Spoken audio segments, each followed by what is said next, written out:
Need to see the big picture of your business health?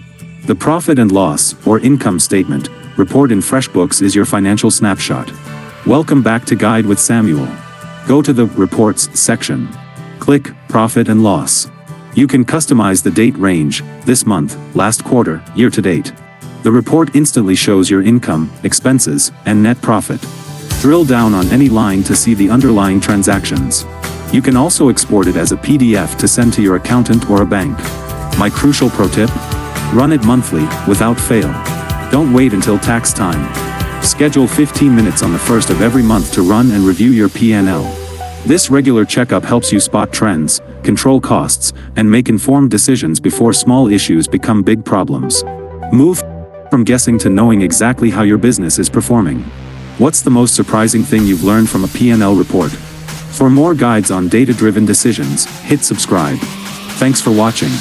I'm Samuel, and I'll see you next time.